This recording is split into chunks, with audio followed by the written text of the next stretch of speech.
हम लोग डिस्कस करने वाले हैं जो पॉलिटी का भाग 5 है। किसके बारे में? पॉलिटी के भाग 5 के बारे में डिस्कस करने वाले हैं, जिसमें बात की गई है संघ की। किसकी बात की गई है? संघ की बात की गई है। ये जो होता है अनुच्छेद आपका 52 से लेकर कहाँ तक है? 191 तक है, और सॉरी 51 तक है। 151 तक आपका ये अनुच्छेद है। ठीक है ना, ध्यान से पढ़िएगा, एक एक टॉपिक, इसी में सब कुछ मिलेगा। जितने भी सेंटर की चीज़ें होती हैं, एज लाइक हम लोग देश कहते हैं ना, देश, तो देश में जो भी होता है, चाहे वो राष्ट्रपति हो, उपराष्ट्रपति हो, प्रधानमंत्री हो, या फिर क्या हो, जितने भी लोग आते हैं, इसी के अंदर जितने भी सेवाएं दी जाती हैं हमारे देश के द्वारा, वो सब आपको यहीं पर पढ़ने को मिलेगा और इंटरेस्ट के साथ पढ़ेंगे। ठीक है ना, तो सबसे पहले स्टार्ट करते हैं, जैसे हम लोग करते थे, डायरेक्ट स्टार्ट करते हैं, ज़्यादा भूमिका बनाने की जरूरत नहीं है। अनुच्छेद 52 से, ठीक है ना, 51 तक तो पढ़ लिए हैं, किसी को कोई दिक्कत है? नहीं। 51 में दो चीज़ें थी। 51 में एक था नीति निर्देशक तत्व, और 51 के का में क्या था? मूल कर्तव्य, फंडामेंटल ड्यूटी। दोनों आप लोग पढ़ चुके हैं। अब डायरेक्ट आते हैं अनुच्छेद 52 पर। अनुच्छेद 52 जो है, इसमें राष्ट्रपति का पद है। इसमें देखिएगा, अनुच्छेद जो है 52 से लेकर 61 तक केवल और केवल आपको राष्ट्रपति के बारे में पढ़ना है। किसके बारे में पढ़ना है? राष्ट्रपति के बारे में। कहाँ से लेकर कहाँ तक? तो 52 से लेकर 61 तक। जो अनुच्छेद 52 है, 52 से लेकर 61 तक केवल और केवल राष्ट्रपति के बारे में पढ़ना है। यहाँ के राष्ट्रपति कैसे होंगे, क्या क्या होगा, क्या कंडीशन होंगी, उनका निर्वाचन कैसे होगा, सब चीज़ों की जानकारी कहाँ पर मिलेगी आपको? तो 52 से लेकर 61 तक। डायरेक्ट स्टार्ट करते हैं आपका 52 से। इसमें कहा गया है कि राष्ट्रपति का पद, किसकी बात की गई है? राष्ट्रपति के पद की बात की गई। आपसे अगर पूछ देता है कि हमारे संविधान में राष्ट्रपति जी के पद की चर्चा किस अनुच्छेद में की गई है? तो 52 में की गई। किस अनुच्छेद में की गई है? तो 52 में की गई है। अब राष्ट्रपति का पद लिया कहाँ से गया है?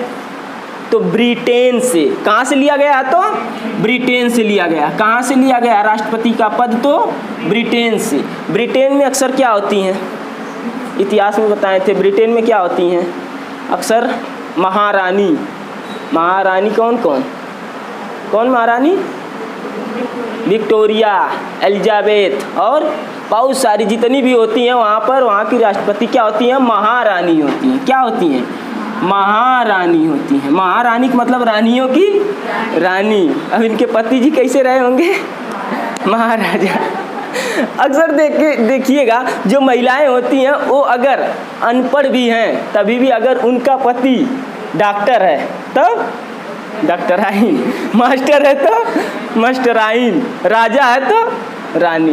ये एक छूट मिलती है, कुछ भी हो, मास्टराइन कैसे हो, जो भी आएंगे तो सब लोग उनके पति के अनुसार ही कह देते हैं। फिलहाल ऐसी चीज़ नहीं है। जो महिलाएं होती वो भी बहुत आगे बढ़ चुकी हैं, ठीक है ना, उसमें कोई शक नहीं है। हाँ जी बोलिए, क्या हुआ? ठीक है, तो पद कहाँ से लिया गया है?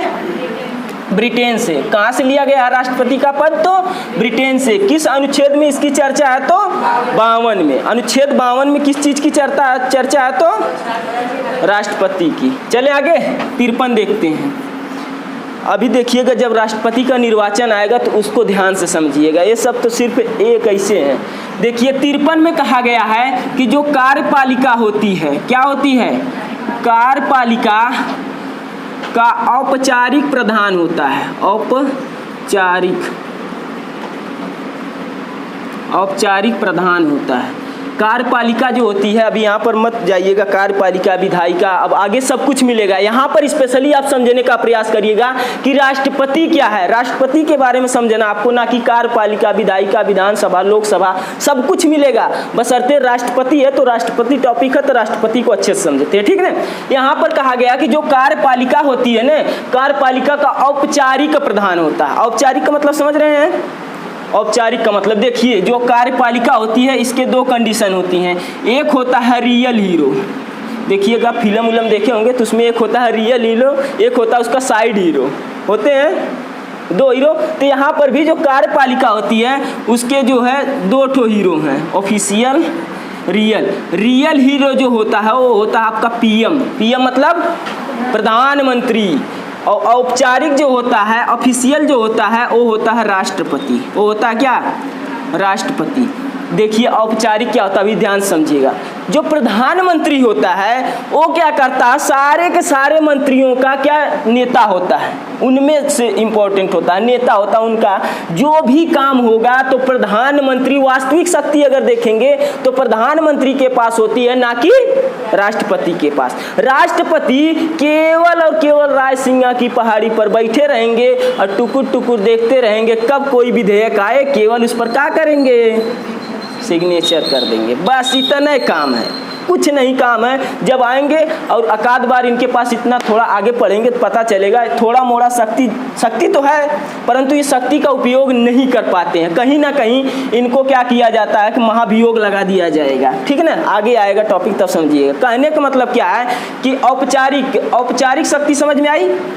औपचारिक का मतलब रियल शक्ति इनके पास नहीं है, कानून बनाना चाहे तो कानून नहीं बना सकते, परंतु जब तक उस कानून पर साइन नहीं करेंगे तब तक वो कानून नहीं बनेगा, तब तक वह कानून नहीं बनेगा, यानी कि नहीं कहलाएगा। तो औपचारिक मतलब समझ में आया। औपचारिक प्रधान क्या होता है, रियल का मतलब क्या हो गया कि जो लोग लोगों से मिलकर क्या करते हैं, कानून को बनाते हैं। और ऑफिशियल का मतलब क्या हो गया कि डायरेक्ट वहाँ पर रखे रूम में बैठे रहेंगे अपने महल में, वहाँ से कानून की बिल आएगी, पढ़ेंगे, उस पर साइन कर देंगे, बस कोई मतलब नहीं।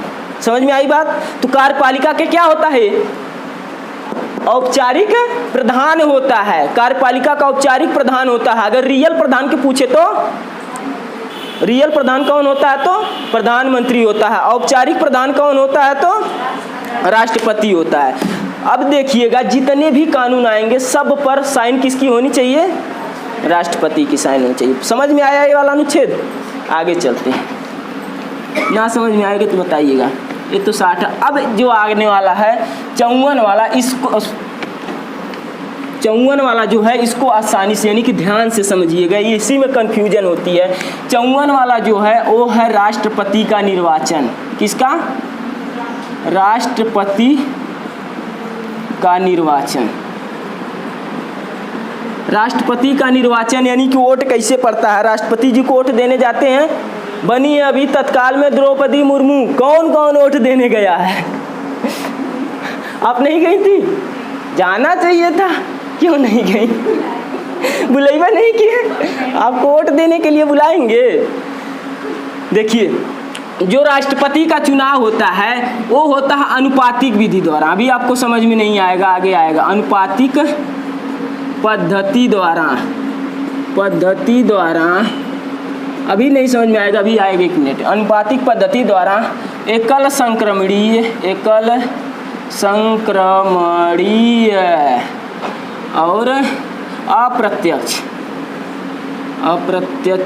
सही ना, अप्रत्यक्ष द्वारा गुप्त मतदान होता है। कैसा होता है, गुप्त मतदान। अभी समझ में नहीं आया होगा कि क्या होता है, अनुपातिक क्या होता है, एकल संक्रमणीय क्या होता है, अप्रत्यक्ष क्या होता है। ध्यान से समझिएगा, इसी को अगर ध्यान से समझ लेंगे तो आसानी होगी। राष्ट्रपति के निर्वाचन में ही सभी लोगों को कन्फ्यूजन होती है, ठीक है।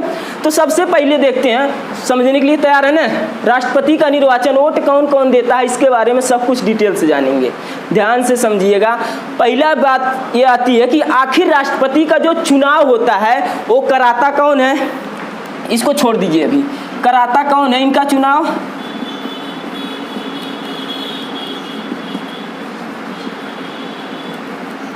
चुनाव आयोग। कौन कराता है, चुनाव आयोग, जिसे निर्वाचन आयोग भी कहते हैं, निर्वाचन आयोग। इनका चुनाव कराता कौन है, तो चुनाव आयोग। अभी द्रौपदी मुर्मू जी का जो चुनाव हुआ होगा तो उसका चुनाव कौन कराया होगा, चुनाव आयोग। कौन कराया होगा, तो चुनाव आयोग। अब वोट डालेगा कौन कौन, कैसे आप नहीं डाल पाए, हम नहीं डाल पाए, और बाकी लोग जो है इसे घूम रहे हैं, बड़े बड़े वो हैं, मतलब बहुत बड़े बड़े आदमी अमीर हैं, वो भी नहीं दे पाए राष्ट्रपति को चुनाव। तो आखिर इसमें बात की गई है कि कौन वोट डालेगा, राष्ट्रपति को कौन वोट देगा। तो वोट देने की जब बात करते हैं तो इनका वोट डालता कौन है, तो डालता है निर्वाचन मंडल। कौन डालता है, निर्वाचन मंडल। अब आप कहेंगे कि निर्वाचन मंडल क्या होता है। देखिए जो जिन लोगों को हम लोग क्या है कि चुनकर भेजे हैं, जिन लोगों को हम लोगों ने चुनकर कहाँ भेजा है, चाहे वो विधानसभा हो चाहे वो लोकसभा के सांसद हों। जितने भी होते हैं, जिन लोगों को हम लोग यहाँ से एमएलए चुनकर भेजते हैं, एमपी चुनकर भेजते हैं, तो वो लोग क्या करते हैं, जाकर किसको चुनते हैं, राष्ट्रपति जी को। किनको चुनते हैं, राष्ट्रपति जी को। इसी को कहते हैं अप्रत्यक्ष। हम लोग वास्तविक रूप से नहीं चुनते हैं। जैसे यहाँ से सदर की अभी थी, चुनाव हुआ तो यहाँ से कौन गया, निरहुआ। कौन गया, निरहुआ। तो निरहुआ जाकर वोट डाला होगा राष्ट्रपति को कि नहीं, डाला होगा, ठीक है ना। तो यहाँ से जाकर वोट क्या किया होगा, राष्ट्रपति को डाला होगा, ठीक है। सबसे पहले जो निर्वाचन आयोग होता है, इसमें कितने लोग आते हैं इसको देख लेते हैं। समझ में आ रही बात, कितने लोग आते हैं। अगर देश स्तर की बात करें, सेंट्रल गवर्नमेंट की हम बात करें, तो सेंट्रल गवर्नमेंट यानी कि देश में जो होती है आपकी संसद होती है। देश में क्या होती है, संसद होती है। संसद के भी 2 कमरे होते हैं, यानी कि 2 लोग होते हैं। संसद में 2 लोग बैठते हैं। एक क्या होता है, लोकसभा, एक होता है राज्यसभा। एक होता है लोकसभा, एक होता है राज्यसभा। ये तो हो गई सेंट्रल की बात, यानी कि देश की बात। आइए स्टेट में, यूपी में आइए। यूपी में जब आप आएंगे तो यूपी में कौन होता है, यूपी में कितने लोग होते हैं। यूपी का जो राज्य होता है, इसमें विधानमंडल इसको कहते हैं। क्या कहते हैं, विधानमंडल। अब यूपी की अगर राज्य की बात करेंगे, हम स्टेट की बात करेंगे, तो इसमें स्टेट में होता है विधानमंडल। समझ में आ रहा है कि नहीं आ रहा है। विधानमंडल में भी 2 लोग होते हैं। यहाँ पर कितने लोग थे, 2 लोग। कौन कौन से, लोकसभा और राज्यसभा। तो यहाँ पर कौन कौन से हो सकते हैं, विधानसभा और विधान परिषद। विधानसभा और विधान परिषद। ये देखिए ध्यान से, लोकसभा देश के अंदर अगर बात करेंगे तो देश में जो होता है संसद होती है। संसद में 2 लोग आते हैं, एक होता है लोकसभा, एक होता है राज्यसभा। यहाँ पर अगर हम स्टेट की बात करेंगे, यानी कि राज्य की बात करेंगे, तो राज्य में भी 2 लोग आते हैं, एक होता है विधानसभा, एक होता है विधान परिषद। यहाँ तक क्लियर है सबको। चुनाव कराता कौन है, तो निर्वाचन आयोग या चुनाव आयोग। चुनाव वोट डालता कौन कौन है, तो जितने भी निर्वाचन मंडल में लोग होते हैं वो लोग क्या करते हैं, वोट डालते हैं। निर्वाचन मंडल में कितने लोग आते हैं, 2 तरह के लोग। एक होता है आपके, अगर सेंट्रल की बात करें देश में, तो यहाँ पर होता है एक लोकसभा और एक राज्यसभा। अगर स्टेट की बात करेंगे तो विधानसभा और। यहाँ तक किसी को कोई डाउट है, कोई डाउट है तो बोलिए। क्लियर है ना, यहाँ तक सबको अगर क्लियर है तो देखिए ध्यान से। अब जब बात आती है कि आखिर इनमें से का सभी लोग देंगे वोट, ध्यान समझिएगा, सभी लोग इनमें से वोट नहीं देते हैं। आप कहेंगे तो अगर निर्वाचन आयोग में है तो सभी लोगों को देना चाहिए, क्यों आप बता रहे हैं नहीं देते हैं। तो ध्यान से सुनिए, ये जो है ये भी वोट डालता है। जो लोकसभा के लोग होते हैं वो लोग क्या करते हैं, वोट डालते हैं। जो राज्यसभा के होते हैं वो लोग भी वोट डालते हैं। विधानसभा के लोग भी वोट डालते हैं, परंतु विधान परिषद वाले वोट नहीं डालते हैं। क्यों, अच्छा आप भी पूछ नहीं क्यों, सही। देखिए ध्यान से, जो हमारे यहाँ जितने स्टेट हैं, अभी तक कितने राज्य हैं हमारे यहाँ, 28। इसमें केवल अभी तक केवल 7 राज्य ही ऐसे हैं जिनके पास विधान परिषद है। अभी सभी राज्यों के पास विधान परिषद नहीं है। जिस दिन सभी राज्यों के पास विधान परिषद हो जाएगी, उस दिन से क्या होगा, ये लोग भी वोट डालना शुरू कर देंगे। कहने का मतलब बात समझ रहे हैं। अभी हम क्या करें, इसमें से किसी एक को मिठाई खिला दे छेना वाली, बाकी लोगों को छोड़ दें, तो बाकी लोग नाराज होंगे, विद्रोह हो जाएगा, 1857 की क्रांति हो जाएगी, ठीक है ना। तो यहाँ से देखिए अब क्या कह रहा है कि अगर बाकी राज्य भी हैं तो बाकी राज्य के जो केवल और केवल बिहार में, बिहार में क्या हो गया, झारखंड में हो गया, उत्तर प्रदेश, ऐसे लेकर के 7 राज्यों के पास क्या है आपके यहाँ विधानसभा है। जब 7 के पास है और बाकी लोगों के पास क्या हुआ, ठीक, विधान परिषद निकल जाता है, ठीक है ना। अब विधान परिषद केवल कितने लोग राज्यों के पास है, 7 राज्यों के पास। अगर 7 ही राज्य को लोग देंगे, सपोज करिए कि यूपी की बात कर लेते हैं, यूपी में विधान परिषद है, यूपी में सरकार किसकी है, भाजपा जी की। अब भाजपा के ही मान लीजिए द्रौपदी मुर्मू तो भाजपा के हैं। अब जब भाजपा की वो लड़ेंगी तो इनका प्लस पॉइंट यहाँ से हो जाएगा कि नहीं होगा, विधान परिषद वाला। तो इसीलिए कह दिया गया कि जब सारे राज्यों में विधान परिषद होगा तभी विधान परिषद वाले राष्ट्रपति को चुनाव, यानी कि इनकी कहानी खत्म। अब कितने लोग चुनाव देंगे? 3 लोग। कौन कौन से? लोकसभा, राज्यसभा और विधानसभा। 3 लोग क्या करेंगे? वोट डालेंगे। अब ध्यान से समझिएगा, जो आपकी ये लोकसभा होती है, क्या होती है? लोकसभा। आगे जाकर पढ़ेंगे कि लोकसभा में 2 ठो एंग्लो इंडियन को राष्ट्रपति मनोनीत करता है। क्या करता है? मनोनीत करता है। एंग्लो इंडियन क्या होते हैं? एंग्लो इंडियन क्या होते हैं? कोई बताएगा? बताइए। हाँ, विदेशी महिला के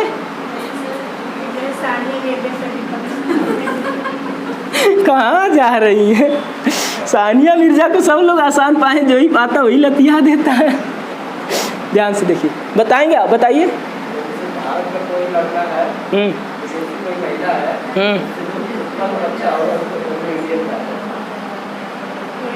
और कोई?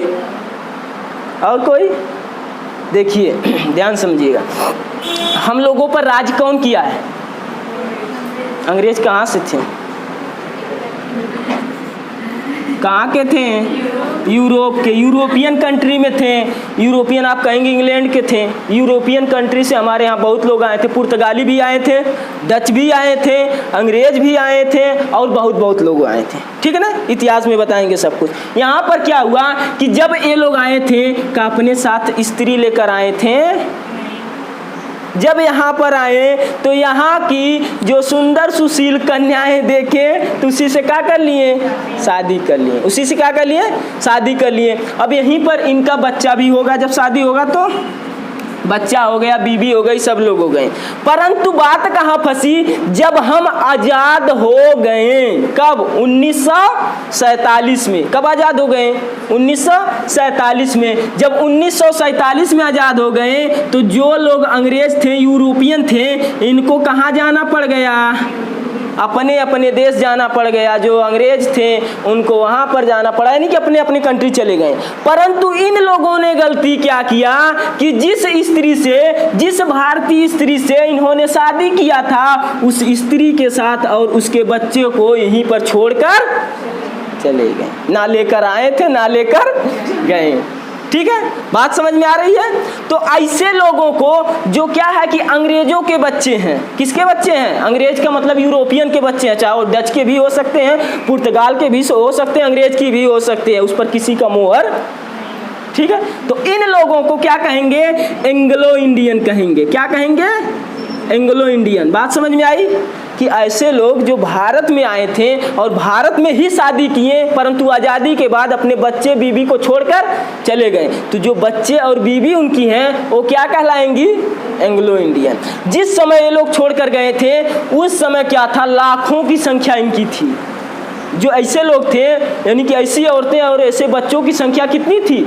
लाखों की संख्या थी। अब इन लोगों का मनोनीत की बात क्यों आई? क्योंकि अगर ये लोग एंग्लो इंडियन है तो इनमें खून किसका बह रहा है? यूरोपियों का।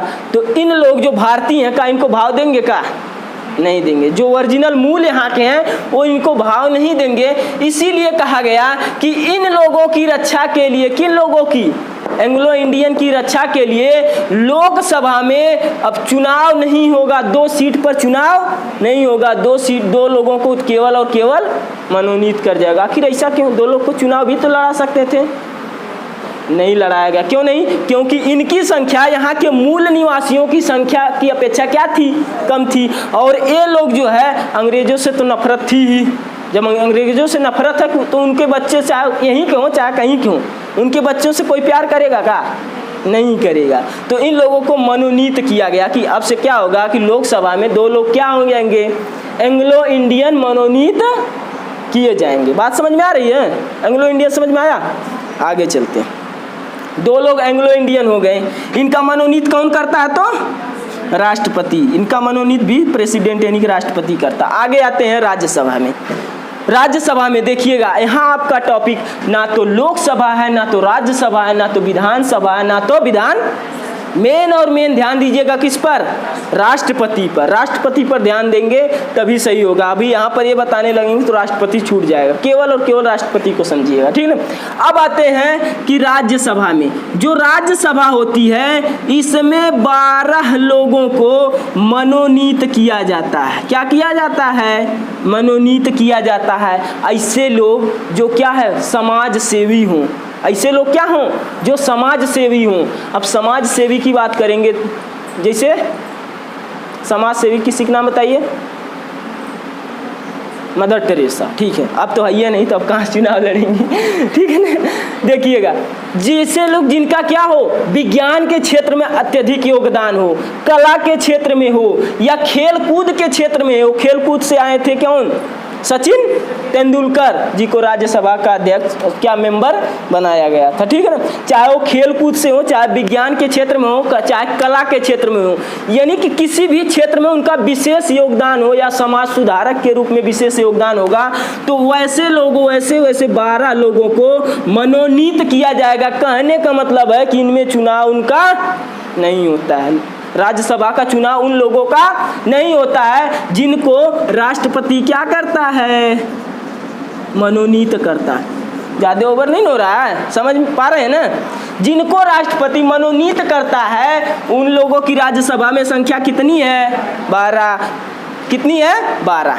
अब आप बताइए का ई लोग इनके राष्ट्रपति के चुनाव में ई वोट दे सकते हैं कि नहीं दे सकते?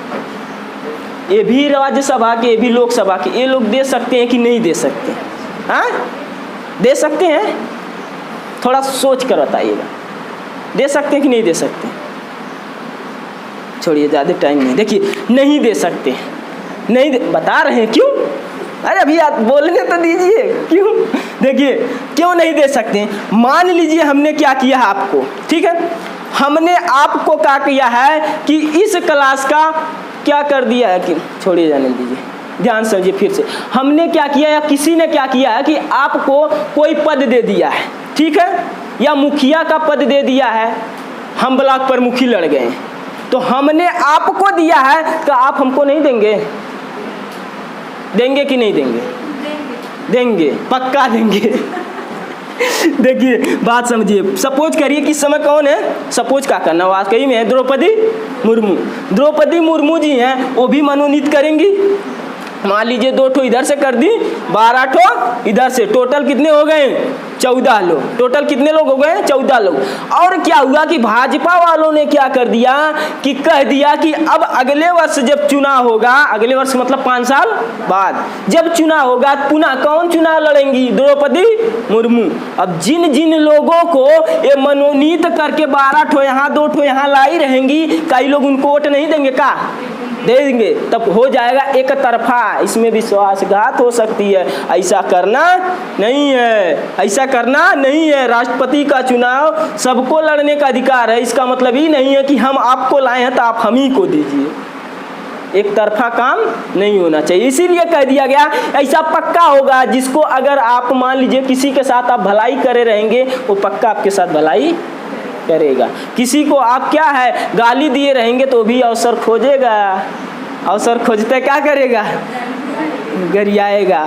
और अकाद उठे बड़ी के गरियाएगा। 9 नहीं रहेगा, 10 रहेगा। तो समझ में आया? तो जिन जिन लोगों को राष्ट्रपति क्या करते हैं कि मनोनीत करते हैं, वे लोग का वोट देते हैं, का देते हैं? नहीं देते। बात समझ में आई? इतनी चीजें समझ में आई राष्ट्रपति के बारे में, कौन कौन वोट डालता है, ये चीजें क्लियर हो गई। आगे चले, अब इसके बारे में समझते। ये सब जो लिखे हैं, इतना तो अभी भूमिका थी, कौन कौन देता है तो देते हैं, कौन कौन कराता, कौन चुनाव है तो निर्वाचन आयोग, डालता कौन वोट है तो निर्वाचन मंडल। निर्वाचन मंडल में क्या क्या आते हैं तो यहाँ पर हो गया। अगर सेंटर की बात करेंगे, देश की बात करेंगे तो देश में क्या होती है? संसद। संसद में कितने लोग होते हैं तो लोकसभा और राज्यसभा। लोकसभा में जो होता है राष्ट्रपति 2 लोगों को मनोनीत करता है, राज्यसभा में कितने लोगों को? 12 लोगों को। 12 2 14 लोग राष्ट्रपति के चुनाव में भाग नहीं लेते, यानी कि वोट नहीं डालते, ठीक है ना। अब इधर आते हैं, स्टेट की बात करते हैं। स्टेट में तो कई स्टेट हैं, यूपी है, बिहार है, झारखंड है, उड़ीसा है, जो भी है, ठीक है ना। ये सब हो गए।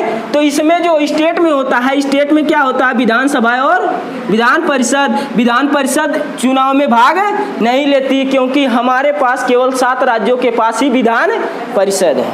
ठीक है, बात समझ में आई। आगे चलते हैं विधानसभा के पास। तो विधानसभा के सभी लोग क्या करते हैं, वोट करते हैं। समझ में आई बात, आगे चले, बोलिए। जब समझ लिए हैं तो आगे समझिए। आगे आपका ए अब समझने में आसानी होगा। इसमें कह रहा है राष्ट्रपति का जो निर्वाचन होगा, इसमें कैसा निर्वाचन होगा, अनुपातिक पद्धति द्वारा होगा। किस पद्धति द्वारा होगा, मैथ में अनुपात समानुपात पढ़े हैं, ठीक है, वो अलग है, ये अलग है। और एकल संक्रमणीय होगा, अप्रत्यक्ष होगा। सबसे पहले अनुपातिक पद्धति समझते हैं। क्या समझते हैं, अनुपातिक पद्धति। अनुपातिक पद्धति में देखते हैं क्या होता है। मान लीजिए कि सपोज दैट, ठीक है, आपके यहाँ 3 ठो क्या उठ गए, राष्ट्रपति का चुनाव के लिए आवेदन कर लिए। ठीक, अभी ज़्यादा करेंगे, ज़्यादा समय लगेगा, कैलकुलेशन में भी क्या लगेगा, टाइम लगेगा। बस आपको समझना, आप जब समझ लेंगे तो उसके आधार पर अपने से कर लेंगे, चाहे 10 लोग उठे चाहे 20 लोग उठे। सर ठीक है ना, 3 लोगों से समझते हैं। मान लीजिए लालू जी उठ गए, या कोई भी उठ सकता है। यहाँ पर लालू जी उठ गए और एक थे यशवंत सिन्हा, इस बार उठे थे वाई। और मान लीजिए द्रौपदी मुर्मू जी उठ गए।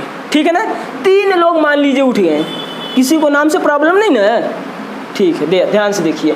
इतने लोग उठ गए, LYD 3 लोग क्या किए हैं कि राष्ट्रपति का चुनाव के लिए उठ गए हैं। अब यहाँ पर क्या कहा गया है कि जो लोग भी चुनाव में क्या करेंगे, वोट डालेंगे। कौन कौन डालेंगे पता चल गया है ना, क्लियर है सबको।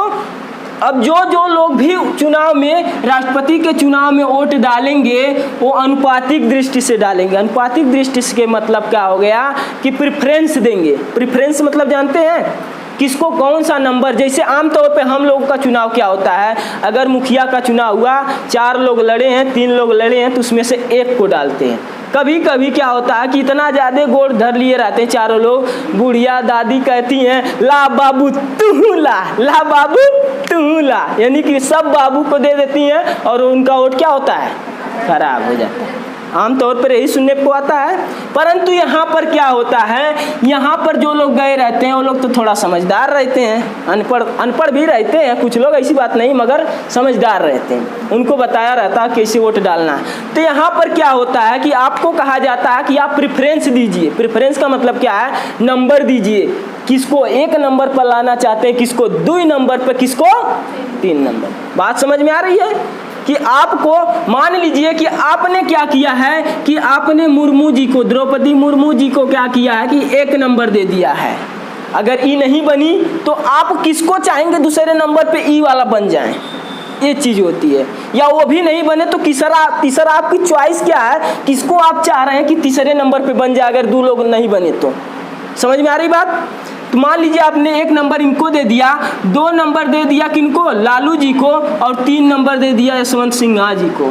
ठीक है ना, समझ में आ रही है। आपने वोट डालने गए, कहें कि हमको तो बहुत अच्छी पसंद कौन है, मुर्मू जी, द्रौपदी मुर्मू जी, हम इनको क्या देंगे, 1 नंबर देंगे, प्रेफरेंस देंगे सबसे आगे। हम चाहतीला कि यह क्या बने, राष्ट्रपति बने। अगर ये ना बननी तो दूसरा हमारी चॉइस क्या होगी, तीसरा, काम खत्म। अब दूसरे लोग आएंगे, दूसरे भी आएंगे। अब दूसरे लोग आए, उन्होंने क्या किया कि हम यशवंत सिन्हा जी को चुनेंगे, इनको नहीं। पहला नंबर, पहला चॉइस क्या दे दिए, यशवंत सिन्हा। दूसरा नंबर पे मान लीजिए इनको कह दिए, तीसरा नंबर यहाँ पर इनका हो गया।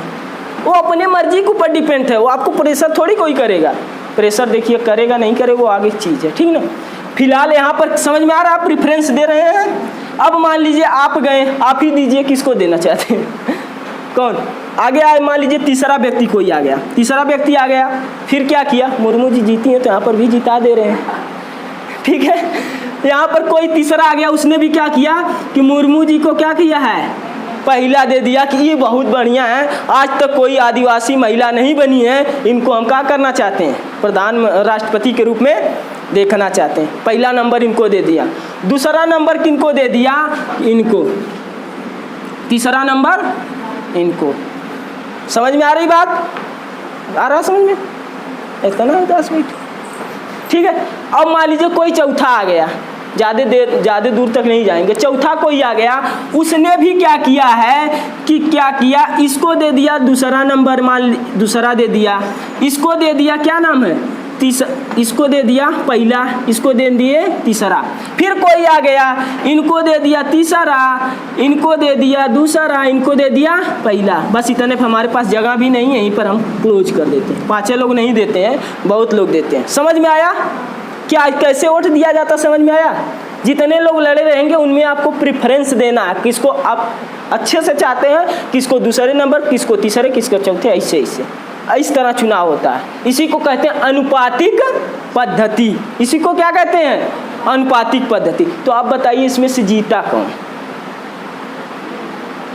वोट की जब गिनती होगी, जब फर्स्ट राउंड की होगी, यानी कि जब प्रथम चरण होगा, लालू जी जीत गए, ऐसे जीत रहे। देखिए पहला चरण यानी कि कब देखा जाता है? प्रथम चरण में क्या देखा जाता है कि एक नंबर पे, अव्वल नंबर पे सबसे ज्यादा किनको मिला है, किनको लोग एक नंबर पे चॉइस किए सबसे ज्यादा। यहाँ पर एक नंबर आपको मिला है? नहीं मिला, काम खत्म।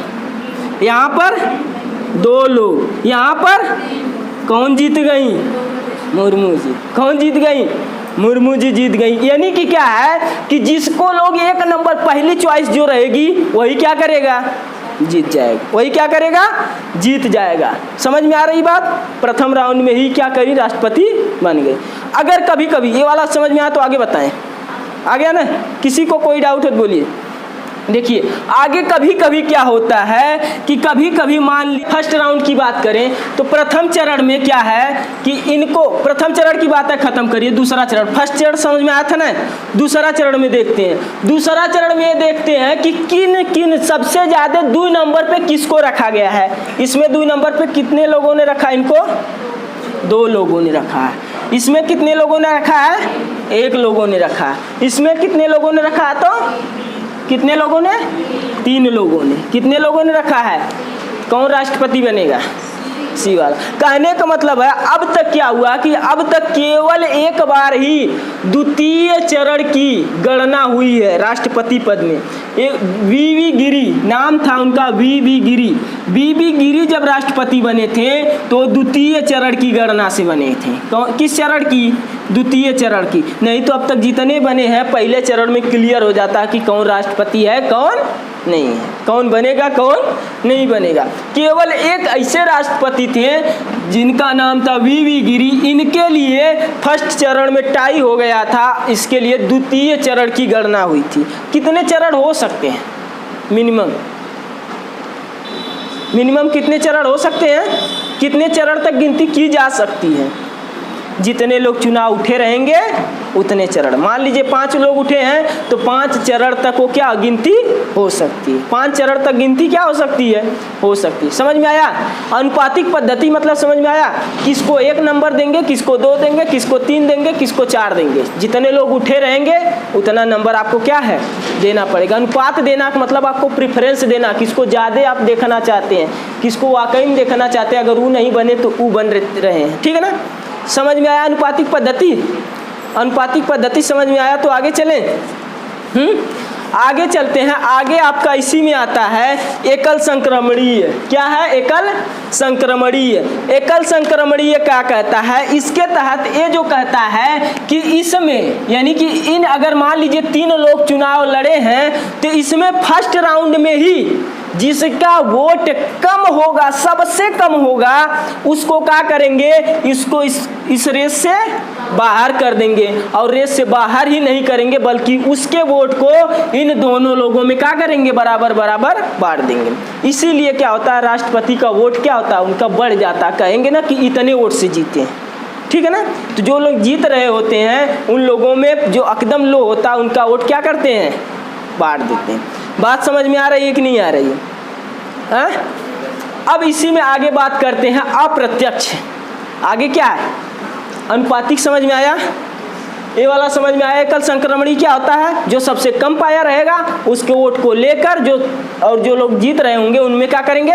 बांट देंगे। इसी को कहते हैं एकल संक्रमणीय। क्या कहते हैं? एकल संक्रमणीय। आगे चलते हैं, अप्रत्यक्ष की बात करता। अप्रत्यक्ष जो चुनाव होता है, राष्ट्रपति के चुनाव में कोई भी आम जनता वोट डालने नहीं जाती है। जिन लोगों को हम लोग वोट डालकर अपना मत देकर उसमें बैठाए रहते हैं, संसद में, विधान मंडल में जिन लोगों को बैठाए रहते हैं वही लोग जाकर क्या करते हैं? इनको वोट देते हैं। बात समझ में आई? तो इसी को कहते हैं अप्रत्यक्ष चुनाव। अप्रत्यक्ष मतलब हम लोगों के द्वारा चुने गए जो प्रतिनिधि होते हैं वो जाकर किसको वोट डालते हैं?